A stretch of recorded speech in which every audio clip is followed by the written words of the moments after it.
오늘의 사연 시작하겠습니다. 안녕하세요. 저는 20대 후반의 여자입니다. 제 인생의 가장 커다란 부분을 차지하고 저에게는 존재의 의미나 마찬가지로 소중한 사람이 두 명 있었습니다. 한 명은 저를 마음으로 낳아 키워주신 어머니이고 두 번째는 절망스러웠던 저희 삶의 한 줄기 빛이 되어준 애인입니다.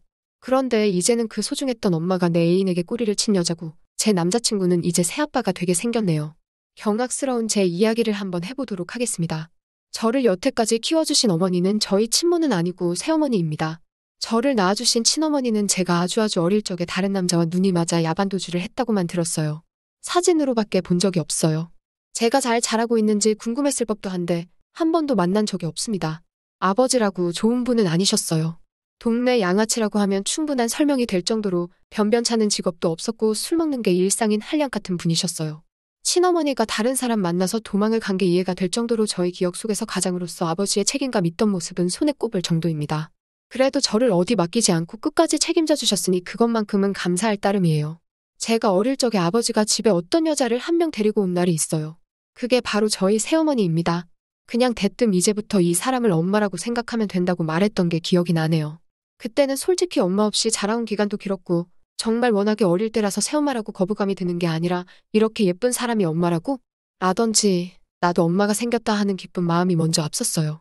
특히 정말로 허리 근처까지 오는 긴 생머리에 커다란 눈과 새하얀 피부, TV에서나 보던 연예인 같은 미모에 정말 공주님 같은 엄마가 생겼다는 기분이 들었습니다. 나중 가서 머리가 좀 크고 난 뒤에야 한 생각이지만 새엄마가 왜 그때 우리 아버지랑 결혼을 하려고 했는지가 의문이라는 생각이 든 적이 있을 정도로 아버지한테는 과분할 정도의 사람이었습니다. 당시 저희 나이가 14이었는데 새어머니가 지금 제 나이였으니 말 다 했죠. 30도 안 된 나이에 중학생 딸이 생기는 거나 마찬가지인데 아버지의 뭐가 좋아서 결혼까지 하는가 싶었습니다. 저에게도 드디어 엄마가 생긴 것이 기쁘다기보다 아버지의 변화가 더 기쁘게 다가왔어요.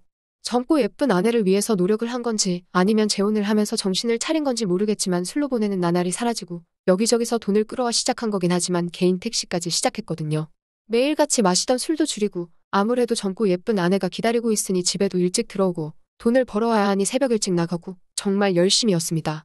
하지만 저도 엄마가 생겼다는 기쁨도 잠시, 그때는 제가 한참 반항할 시기이다 보니 새어머니를 엄마로 받아들일 수가 없었어요.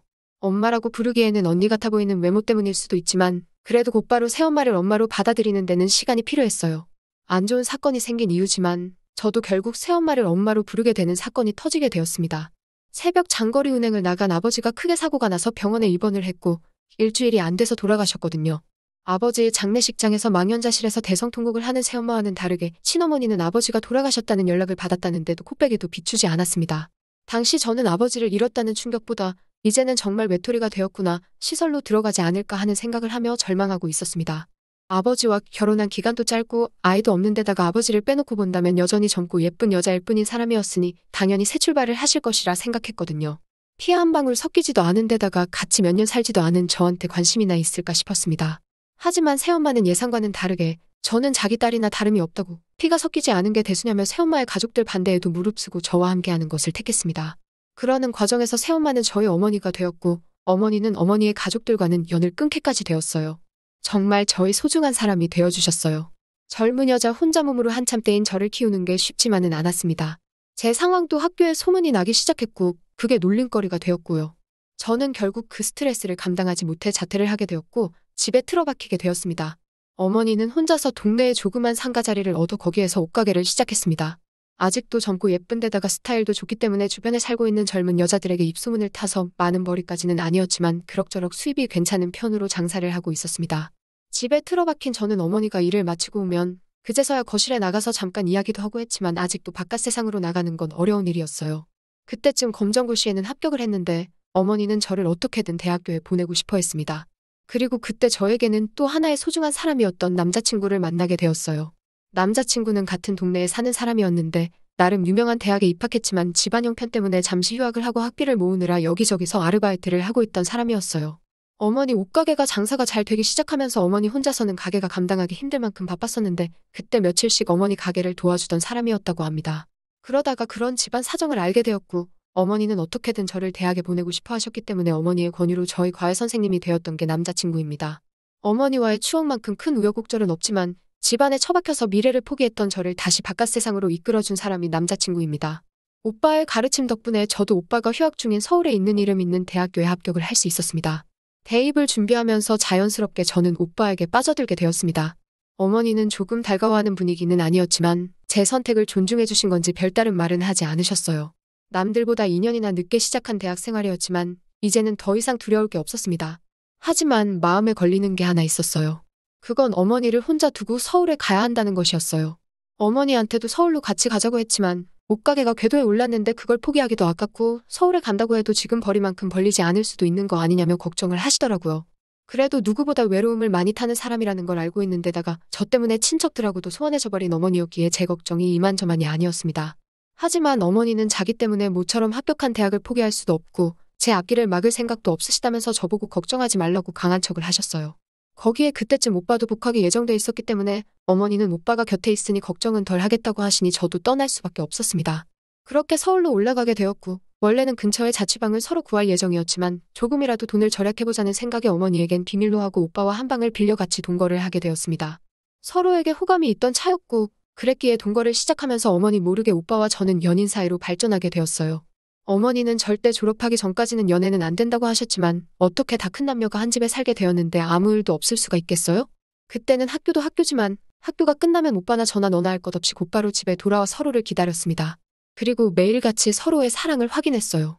첫 학기가 끝나고 방학을 맞아 오빠와 함께 어머니가 계신 고향으로 내려갔습니다. 가는 길에 오빠는 저에게 몇 번이고 부탁하더군요. 우리 둘이 연인 사이가 된 걸 어머니 모르게 해달라고요. 쓸데없는 걱정 끼치고 싶지 않고 믿는다고 보내놨더니 몇 달도 안 돼서 그렇고 그런 사이가 된 거냐는 소리를 듣고 싶지가 않답니다. 그래서 알겠다고 했어요. 오랜만에 본 어머니는 저희가 떠나기 전보다 훨씬 수척해 보였어요. 그래도 장사가 궤도에 오르기 시작하면서 덕분에 어려움 없이 잘 지내고 있다고 하셨습니다. 여름방학을 맞아 내려온 것이었고 한 일주일 정도 머무르다가 다시 서울로 돌아갈 계획이었는데 오빠에게서 연락이 왔어요. 이왕 내려온 거 서울에는 방학 끝날 때까지 올라가지 말자고요. 그러고는 하는 말이 어머니의 가게에서 아르바이트를 하기로 했다는 겁니다. 어머니도 힘에 부처하고 가게 구조도 조금 바꾸고 싶어 하는데 자기가 있는 동안 도와드리면 딱일 것 같다면서요. 그리고 나중을 위해 장사도 경험해보고 싶고 저와의 관계도 있으니 모르는 사람한테 맡기는 것보다 자기가 하는 게 낫지 않겠냐고 하는데 그때는 오히려 오빠의 깊은 속에 감동해서 고마워하기까지 했어요. 그런 꿍꿍이가 있는 줄도 모르고 말이죠. 사실 그때쯤 저희 고향에 재개발붐이 있어서 공사판 수요도 많았는지라 오빠가 돈을 더 벌려면 괜찮은 아르바이트 자리가 더 많았는데도 굳이 낮은 임금에 저희 엄마를 도와주겠다니 정말 오빠가 나를 위해 무리를 하고 있구나 하는 생각까지 했어요. 첫 방학은 너무나도 짧았습니다. 가게 특성상 어머니는 일요일 하루밖에 쉬는 날이 없었고 그래서 그만큼 어머니와 같이 시간을 보낼 수도 없었어요. 방학이 끝나가기 며칠 전 저는 서울로 돌아가기 위해 짐을 싸고 있는데 오빠한테 연락이 왔습니다. 갑자기 또 집안 형편이 어려워져서 이번 학기 등록금에 방학 내내 어머니를 도와주면서 모은 돈까지 전부 다 묶여버리게 되었다고요. 그래서 저 혼자 서울에 올라가야 할 것 같다는 사정을 설명하더라고요. 그러면서 반반씩 내고 있던 집세 반반치를 저에게 보내주더라고요. 오빠의 사정을 잘 알고 있었던 데다가 어머니 가게에 일손도 필요하다는 걸 알고 있었기 때문에 고마운 마음으로 저는 혼자 서울로 올라가게 되었습니다. 심지어 그때는 그래도 오빠가 어머니 곁에 있으면 어머니가 덜 쓸쓸해하지 않겠나 하는 생각까지 하고 저 혼자 서울로 올라오게 되었어요. 하지만 혼자 돌아온 서울의 자취방은 너무나도 외로웠습니다. 혼자 침대에 누우면 이불을 머리끝까지 뒤집어 쓰고 있어도 춥다는 생각이 들 정도였어요. 매일 학교가 끝나면 다음날 새벽까지 오빠와 함께 이 침대에 누워 있어서 그랬나 두 명이 겨우 누울 더블 사이즈짜리 침대가 너무나도 넓게만 느껴졌습니다. 날씨도 추워져서 그런 기분이 더했어요. 어머니도 고향에서 혼자 이런 느낌이었을까? 제가 혼자서 외롭다고 찡찡거리면 두 사람이 나를 뭘로 생각할까 하면서 열심히 버티면서 학교 생활을 했습니다. 혼자라는 외로움을 견뎌낼 수 없는 밤이 오면 제 자신을 통제하지 못할 정도로 힘든 날이 반복되었어요. 그때는 어머니가 보고 싶은 것보다 오빠가 너무 그리웠던 어느 날이었습니다. 모자란 생활비에 버스표를 사서 집으로 내려갔어요. 저 혼자만 이렇게 몸이 다른 게 아니고 오빠도 똑같을 거라 생각했습니다. 깜짝 놀래켜주려는 마음에 아무런 연락 없이 출발했어요. 자정이 다 돼서야 도착을 했고 오빠의 집 근처까지 가서 전화를 했습니다. 그런데 수십 통의 전화에도 오빠는 전화를 받지 않더라고요. 무슨 일이 있나 걱정도 되었고 미리 연락이라도 하고 올걸 뭘 그렇게 놀래켜주고 싶었나 하는 후회도 들었어요. 1시간 가까이 전화를 시도해봤지만 연락을 받지 않는 오빠를 뒤로하고 온 김에 어머니라도 보고 가야겠다는 생각에 터덜터덜 집으로 돌아갔습니다. 집에 가는 길에도 어머니한테 전화를 해봤는데 어머니도 전화를 받지 않으셨어요. 평소에도 일찍 주무시는 습관 때문에 당연히 깊이 잠드셨나 보다 생각하고 어머니한테는 더 전화를 하지 않았습니다. 비밀번호를 누르고 집에 들어갔는데 오랜만에 들어가는 집인데도 괜시리 다른 사람의 집인 것처럼 너무 고요하고 알 수 없는 미화감마저 느껴졌어요. 어머니는 얼마나 깊이 잠드신 건지 제가 들어온 소리에도 잠에서 깨지 않은 듯 싶었습니다. 그리고 어머니가 주무시고 계실 방문을 열었을 때 그 묘한 위화감의 정체를 알게 되었어요. 방문을 열었을 때 눈앞에 펼쳐진 그 광경을 생각하면 아직도 아무 말도 나오지 않네요. 어머니 혼자 자고 있어야 할 방 안에는 어머니와 함께 다른 사람도 아닌 저희 남자친구인 오빠가 같이 있었으니까요. 제가 내지르는 비명소리에 두 사람은 그제서야 잠에서 깨더라고요. 제가 서울에서 내려왔다는 사실을 인지하고는 그제서야 주섬주섬 저에게 이 상황을 설명하려 들더군요. 한바탕 난리통이 끝나고 어머니께서 먼저 제 눈치를 보면서 자초지종을 이야기해줬습니다. 두 사람의 관계는 제가 생각했던 것보다 훨씬 오래전부터였어요. 이미 제가 오빠에게 과외를 받기 전부터 두 사람은 가까운 사이였던 겁니다. 그래서 어머니께서는 제가 오빠에게 마음이 있다는 말을 들었을 때 내키지 않는다고 말했던 거였고요. 하지만 결국 제가 오빠에 대한 마음을 포기하지 않겠다고 했을 때 어머니도 저를 위해 그 마음을 접었다고 합니다. 그러고 나서 오빠는 홧김에 저와의 동거를 빌미로 저에게 그 손길을 돌린 것이고요. 그래서 오빠도 제가 어머니한테 오빠와 제가 연애를 하고 있다는 사실을 숨기기를 바랬던 거였어요. 그리고 방학 때 돌아와서는 두 사람은 그렇게 재회를 하게 되었고 제가 떠난 후 만남을 시작했다는 겁니다. 그렇지만 어머니는 오빠와 제가 그렇고 그런 사이라는 걸 전혀 모르는 눈치였어요. 오빠는 그제서야 제 앞에서는 물론 저희 어머니 앞에서도 미안하다 빌기 시작하더군요. 변명이라고 하는 말이 오빠가 서울에 올라와 제게 손을 뻗친 건 다른 게 아니고 어머니가 너무 보고 싶고 그리웠기 때문이라는 말도 안 되는 소리를 했습니다. 평소에 어머니였다면 오빠를 거기서 용서를 하지 않았을 테지만 충격적이게도 어머니는 오빠를 이해한다며 저한테 오빠를 양보해주면 안 되겠냐는 부탁을 하시더군요.